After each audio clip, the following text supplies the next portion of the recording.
everyone. Hope you're getting kicked off today. Or if you're not, I hope you continue to motor on through the day. Was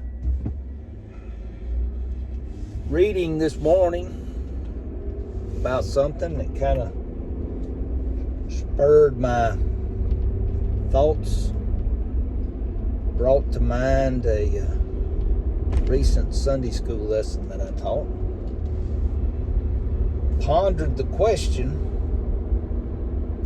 why is it that it's so hard in today's society for people to say, I messed up. I messed up. I made a mistake. We live in a time when that's just not said. And I guess it's probably been throughout time. It's just more prevalent because we see it everywhere we turn, on TV or on the internet. We see more of everyone's mistakes and the things that they do to try to cover them up. And a lot of times they do it for no reason whatsoever,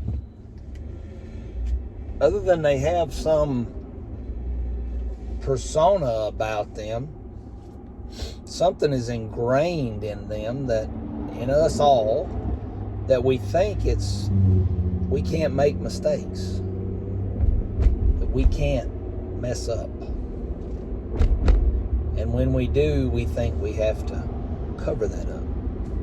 I guess maybe we think mistakes make us less of a person. But got me thinking about David. And in 2 Samuel chapter 11, we can read about, and I encourage you to read it. Don't take Kevin's word for it. Always go back, and if I give you a reference in the Bible, please read it.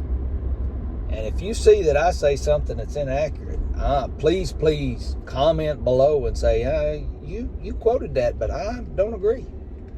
I don't find that confrontational. And because guess what? I make mistakes. That's what we're talking about today.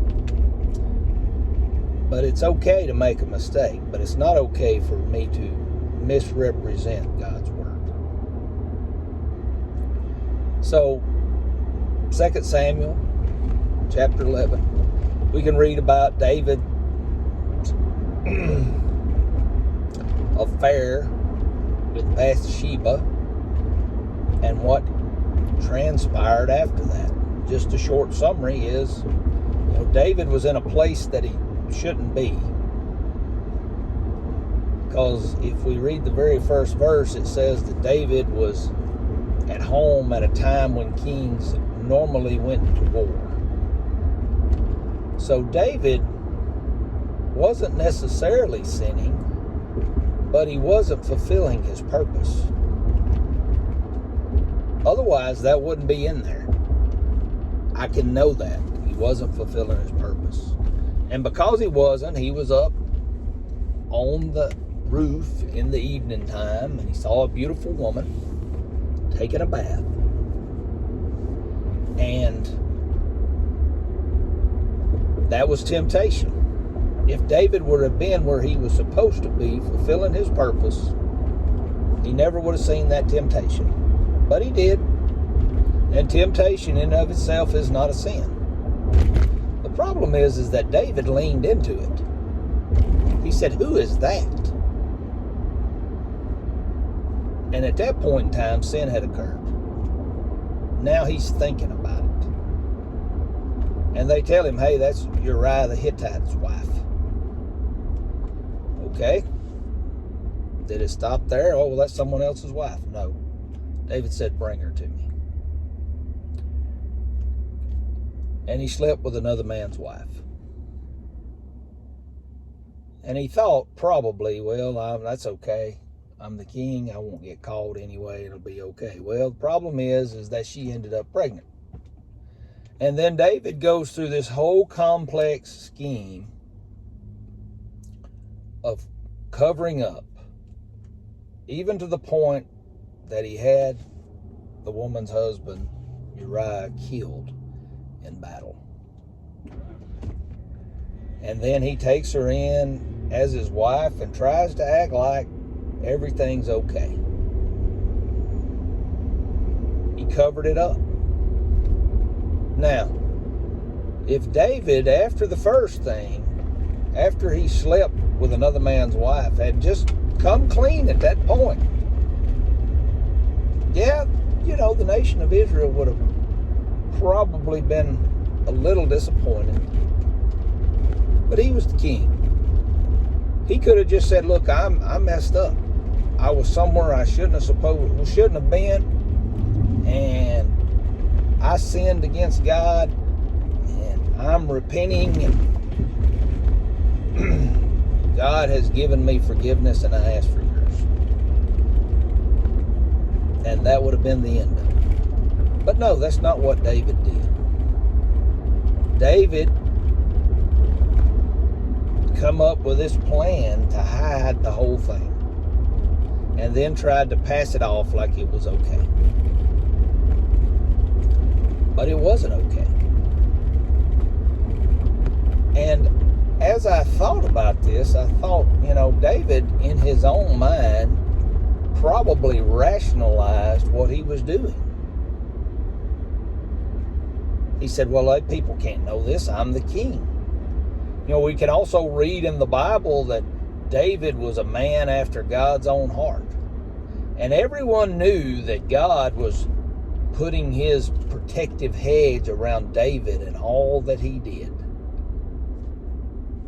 So David, in his mind, probably said, you know what, I can't let everyone find this out, because everyone knows that God puts his protective hedge around me. And if I do that, then everyone might think, you know what, God's not going to protect David anymore, so let's attack Israel. So David, in his mind, probably thought, I can't let everyone know, because that'll make our nation weaker. He could go even further than that. He probably could have said, you know what, I can't let everyone know, because then that'll make God look bad. So I've got to keep this hidden. I can't let this come out. I can't let everyone know that I'm a flawed person, a sinful person that makes mistakes, because that'll make God look bad. He's been showering prosperity on me for 20 years. How's it going to look on him if people find this out? And there it continued for a year before David finally came clean. And if you read in Psalms 32 and Psalm 51, you can read about how miserable David was during that year, and how gracious God was to forgive him. But that's what we do, isn't it? We just cover it up. And I'm not sure who we think we're covering it up from.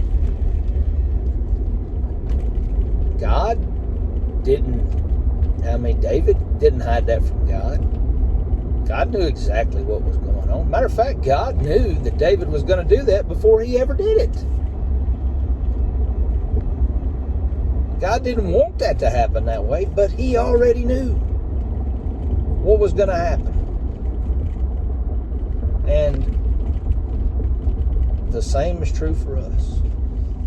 He already knows every single mistake that I'm going to make. And I'm going to make them.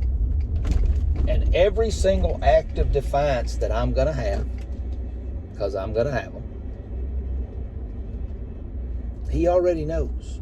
So why do I think I need to cover it up or not come clean?